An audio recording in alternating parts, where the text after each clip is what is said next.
Hey guys, my name is Katrina, And my name is Daria. and we are back with our self-care season where we invite women to share their experience, expertise, and life hacks. And today we welcome Oля. Oля behind the shiny little pearl. Thank you so much coming into here today. Thank you for having me here. We are so excited. I'm excited. It's actually my first time, so I'm super excited, a little bit nervous, but I'm here. Let's do it. Let's do it, guys. Okay, so the first question, I know you for a little while now, and I know that you were in a corporate job at some point of your life. And I wonder how this transition happened. So right now you're a full-time social media creator, Yes. and you were a full-time corporate employee. So how did this transition happen? At what time? And when you realized, you know what, it's time to move full-time to social media. Okay. Yeah. Great question. So, it's funny because I was part of the corporate for like a good 8 years, I would say, and within 2 years before actually I quit my job, corporate job, I knew that content creation is my passion. Content creation was something that I was inspired, something that made me happy on a daily basis. Where at the corporate job, I wasn't fully, I guess, satisfied, right? That's what I would say. And I remember 2020, right, guys? 2020, Yes. COVID, right? So that was my move. I quit. December 2019, it was my last day. A lot of people say like, you crazy, but who knew that COVID will happen? Who knew, right? So when I left corporate job, I made sure that I have savings for a whole year. And back then I had a couple of clients that I would like, let's say, hey, I would manage your social media. I'll help you with content creation because I already had all the skill sets. And so I was like, you know what? I'll be fine. I have savings. I have a couple of clients. I'll be fine. So January 1st came, I didn't know about COVID, but all the news around the world, I was like, oh my God, what am I doing? But it's okay. I'll be fine. I'll be fine. I'll be absolutely fine. And then March came and I was like, okay. So all my brand deals with social media was put on hold. Like all my brand deals were put on hold. My clients, I wasn't sure if they will be with me or not, but I was like, okay, you know what? It's fine. Still have savings. I'll be fine. But the funny part, I was able to adjust. I was able to change my social media strategy. I was able to change my client strategy that I started working with, and everybody decided to stay with me. And since then, actually, I grew so much. I was able to turn my income from corporate job into the income that I'm actually making right now. I'm actually making more than when I used to make at the corporate job. That's amazing. Thank you. So that was the transition. It was crazy. Look, guys, if I could do it in in the worst time of my life, you all can do it. Right now, when there's no COVID. No COVID, nothing. Like, trust me, I know it takes courage. It takes time, but if you're authentic, if you are who you are and you love what you do, you're going to succeed. You're going to succeed 100%. That's very encouraging for sure. Okay, so let's unpack this. Yes, absolutely. So I think to start, it's very difficult to get this like first 1,000 and then I would say 5,000 and then 10,000. Yes, I feel like 10,000 is like the biggest challenge. It was the biggest challenge for me. And when I left my job, I was probably at 15, 18,000, which is crazy. Oh, which wow. Yes, it was crazy, right? Because a lot of people leave their job when they have 50,000, 100,000. But I decided to play safe. I had some clients that could actually help with social media and content creation. And of course, I continue to pursue social media. But please keep in mind, I already had brand partnerships, right? Yeah. I was already working with brands. So it wasn't like, so I was going to nowhere. Never, ever quit your job if you don't have a plan B, like stable plan B, I would say. Yeah, exactly. You had savings, you had some clients. Yes. So you were very safe. Yeah, that's very important part, not just to quit. No. And, before I quit, I built my network. Your network is your goal, guys. If you don't have a network of people that you can work, that again, you're just going to be nobody. So, and keep in mind, you have to be authentic. Yeah. Like who you are on social media, that's the person that you should be in person. Yeah. That's very true. I would like you to elaborate. So, what exactly were you doing? Like maybe like before you transitioned like full time being a social media creator. So, could you just a little unpack your story? So, once you were working your corporate job, you were already doing some content creation. Yes, yes. Okay, so, So- what's your story? What were you doing? So Yeah. when I started content creation, so first of all, I was working at the bank. I don't want to name the bank name, but Yeah. I was working on the trading floor as sales and trader. So it was a very intense job. It required a lot of travel, a lot of like long hours. So I was working like I would say 80 hours a week, and on top, you know, I just wanted to do something else. I was looking for a hobby. I was looking for something that I would literally enjoy, right? And my parents, they were still back in Ukraine. My sister, she was in Ukraine also, but now she lives in UK. But everybody were back home, and then my friends in US because I graduated from university in the States. So I didn't have anybody here. So in order for me to connect with my friends, my family, I decided to start my Instagram account. So when I started my Instagram account, it was just I don't know, my outfits, daily outfits, right? Places that I would go. I guess a new city for me. So I would like show to people what Toronto is all about, right? Because everybody in the States is like, is it like another state? I was like, no, guys, it's another country. Yes, I'm sorry, but it's another country. It's like, oh, so it's another country. You moved to another country, but you speak English. I was like, yeah, I do. Because in Canada, people speak English. All right. So yeah, that's, I guess, perspective of US people about Canada. So I showed Canada to my friends from a completely different perspective. Like Toronto, I would say like Toronto 10 years ago, it's completely different from what it is right now. 10 years ago, we didn't have any events, or at least I wasn't aware about events, right? I didn't know much about brands. And I was posting, I don't know, I was sharing about like the shampoo that I use, my skincare products, my lipstick. And then people started asking me questions like, where's your lipstick from? I was like, who cares where my lipstick from? But sure, I'll share. I'll share where my lipstick from. And then the first agency, PR agency, reached out to me. It's like, hey, would like to send you a PR package. I was like, that's a joke, right? It's absolute joke. It's like probably spam. So I didn't even answer.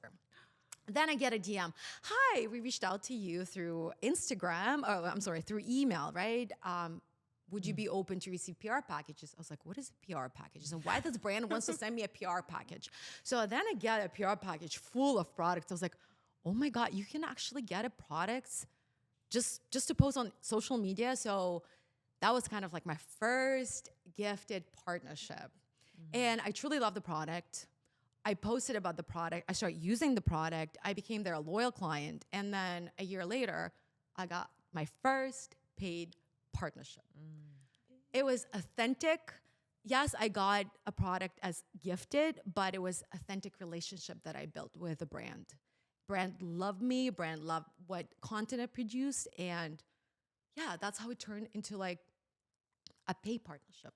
Yeah. Amazing. Fast forward to 2020, you left your job. Yes. You already have like contacts with some Yes. brands. You're Yes. working, but everything was put on hold because they didn't want to do any shoots, I guess, right? So because COVID happened, Yeah. everything was shut down. So we couldn't shoot, like you were not allowed to shoot content. You were not allowed. So everybody were kind of like in a status quo.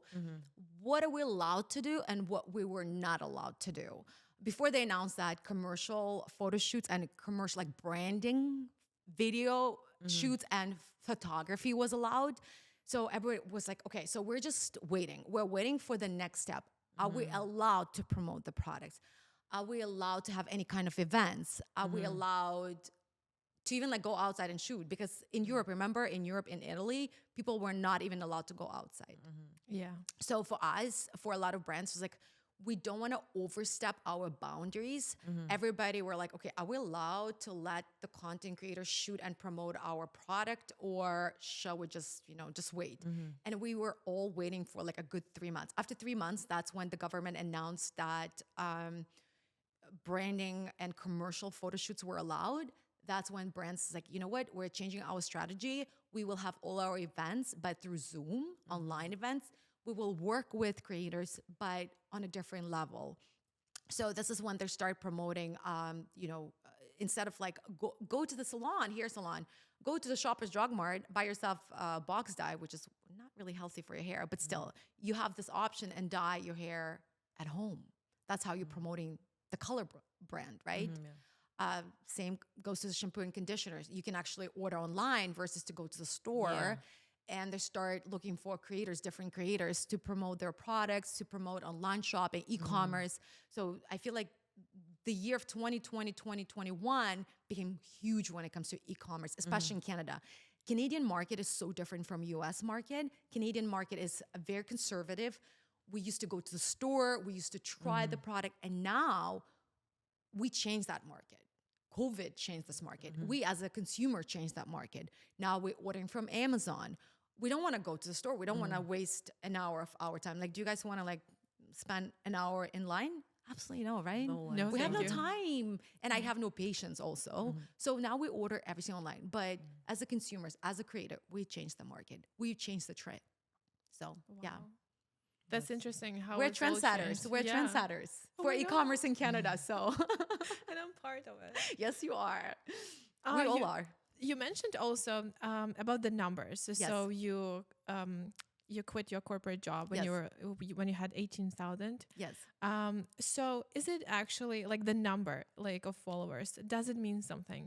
Because sometimes I hear that people can buy followers Yes. and like People so. still buy followers, unfortunately, in 2024. Wow. Yes. Well, but why do they do this? And does it help? Like actually, So- because I have no idea. All right. So I guess you can look from different perspective why people buy followers. As a creator, you want to be cool, right? Because I don't know, like social media can be a great tool to have, and social media can actually cause a lot of harm, a mental harm, and people trying to compare each other, right? And it's like, okay, so this person has 100,000 followers. I want to have 100,000 followers. So I'm going to be cool. Brands will reach out to me. Everybody would want to work with me. But they don't realize the one mistake, that nobody will buy the product from you. Nobody will engage with you. So that's the problem. And then they create a rabbit hole. And instead of succeed with the social media game, they're just losing the followers. Instagram is not pushing their account.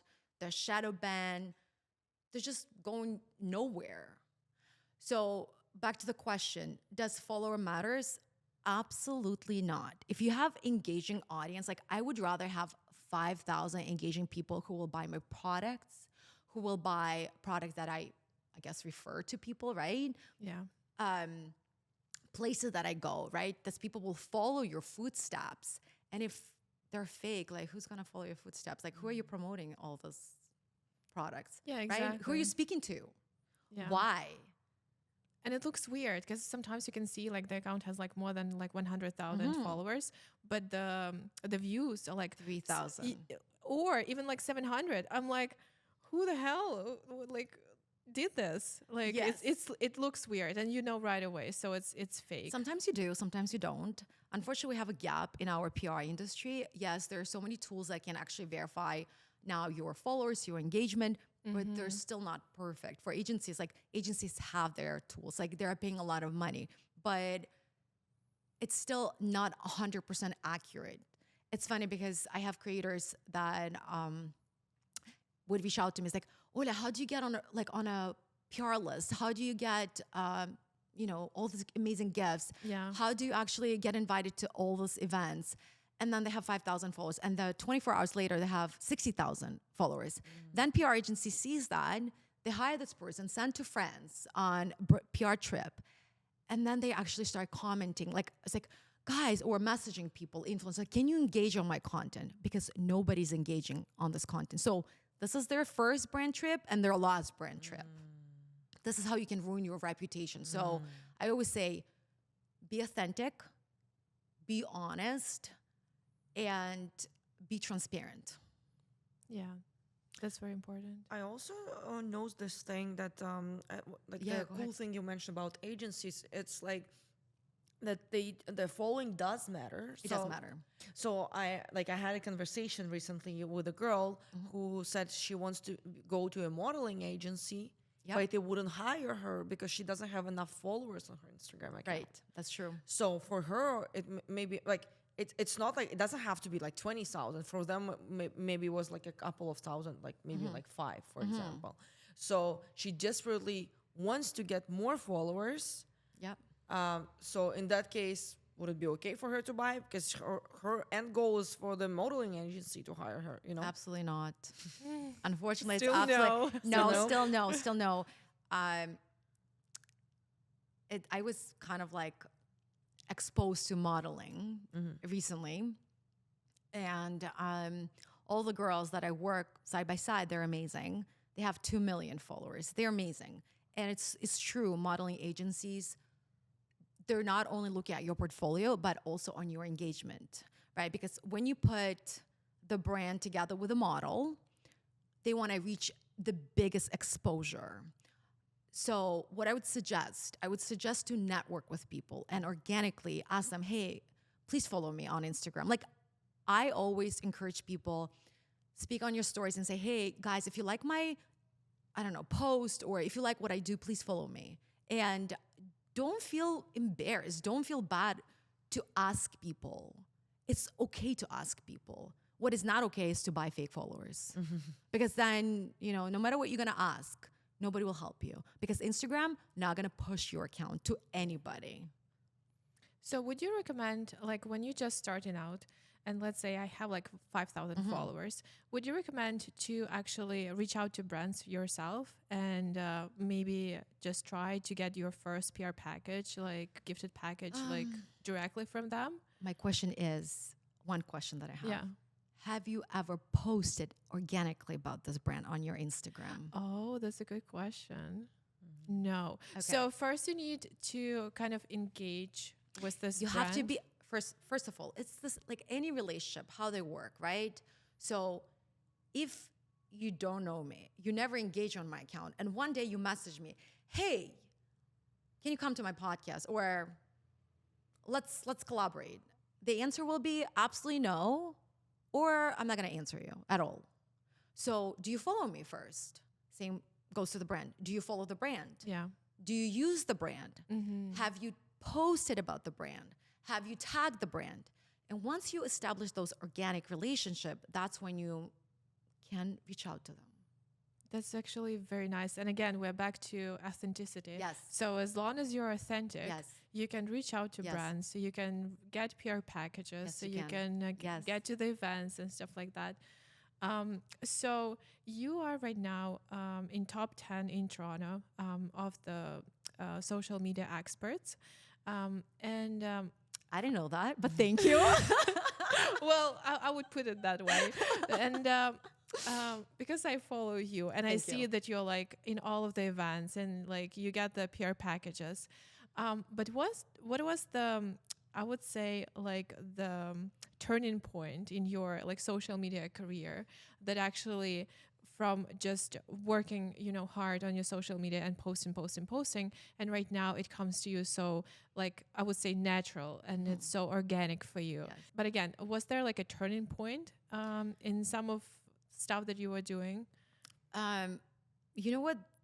I wouldn't say that was like a turning point. It was my hard work. If somebody would say, if anyone decide to do social media or being a content creator just to make money, you're going to fail. I promise you're going to fail because money doesn't come immediately.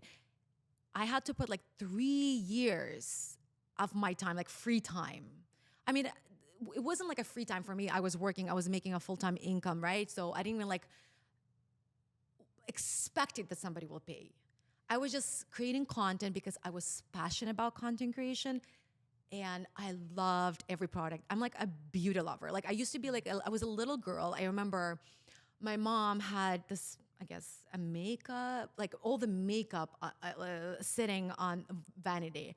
And I was 3 years old. I would take her makeup, eyeshadow, hide under the table, do amazing makeup. I mean, I thought that was amazing makeup. Would get out under the table. And my mom was like, oh my God, what happened to you? So I'm though, an artist.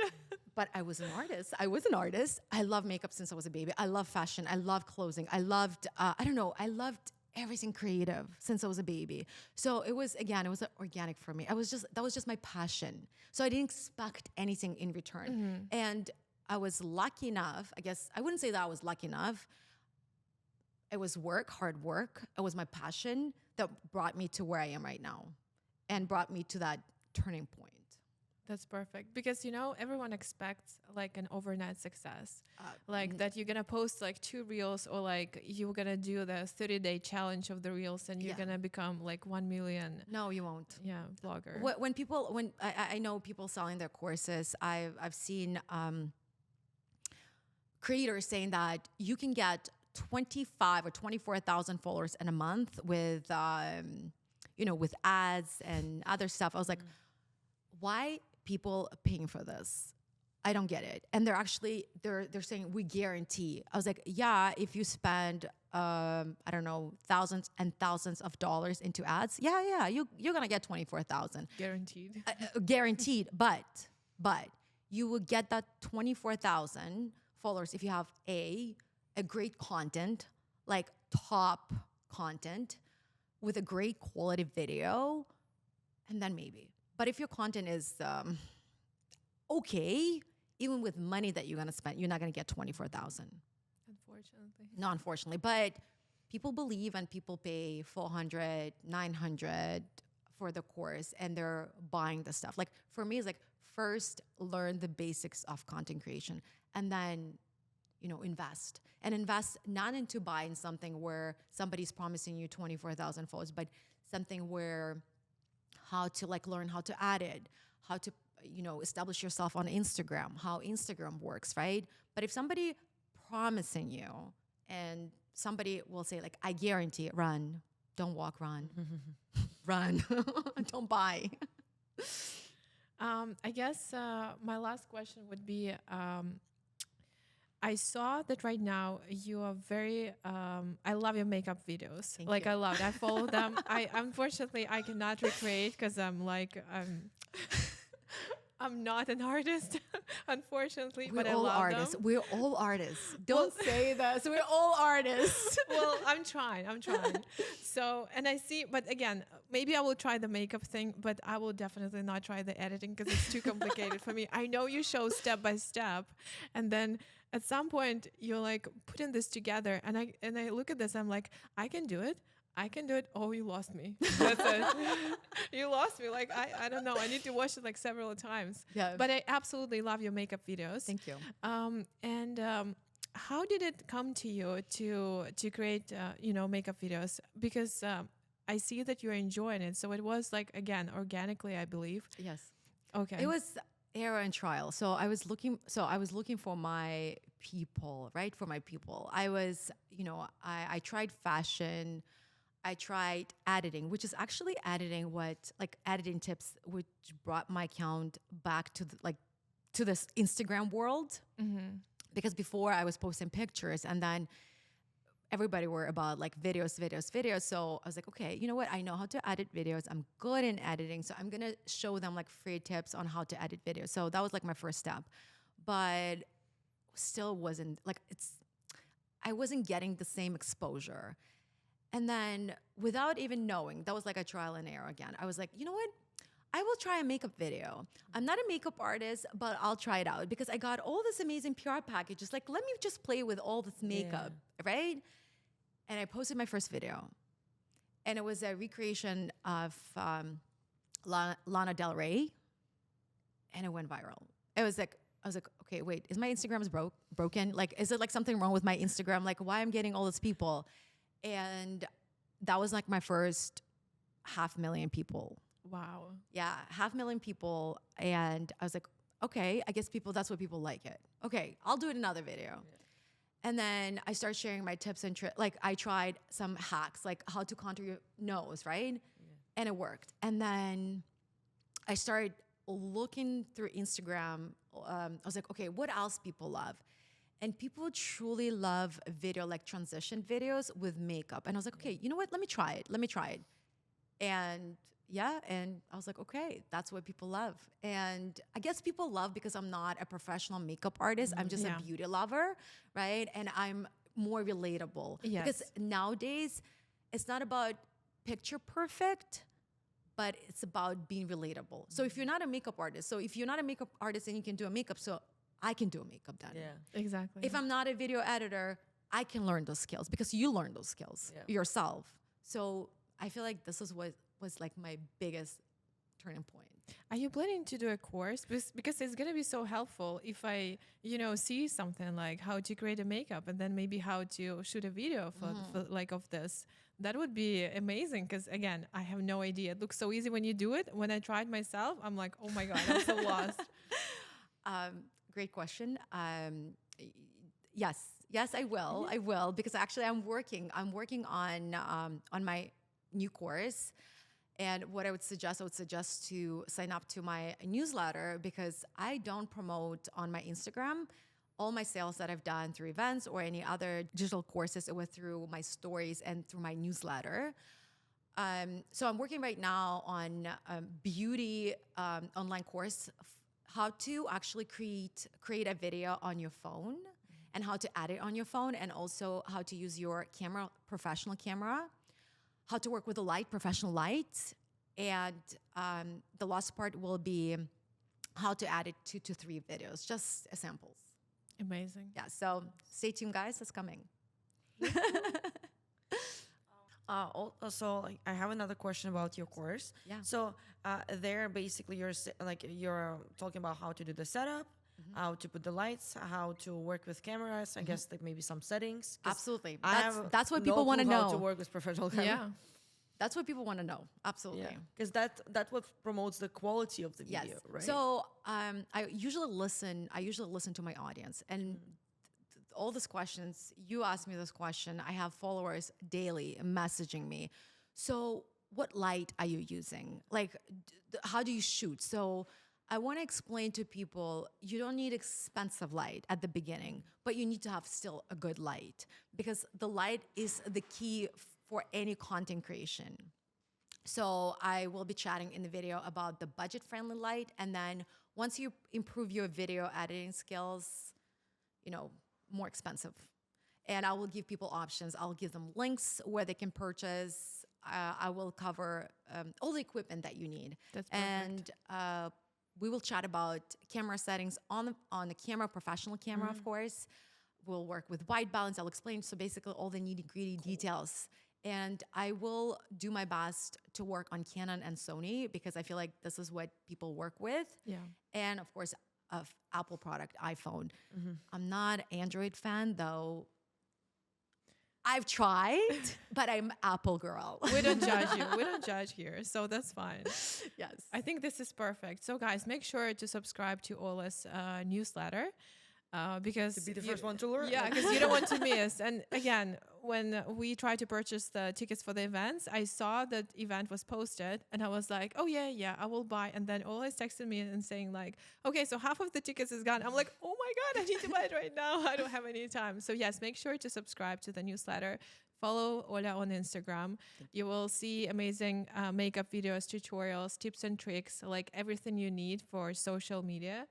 And Ola, thank you so much for coming in today. It was so interesting, so helpful. I'm sure like everyone will enjoy and everyone will get something out of this episode. And I loved your story. Oh, Thank you so much. Thank you for having me. No как? In the end, it's better, right? Да. After it, no stress. No No stress. At the beginning, I was like, я не знала, что expect. Но очень классно.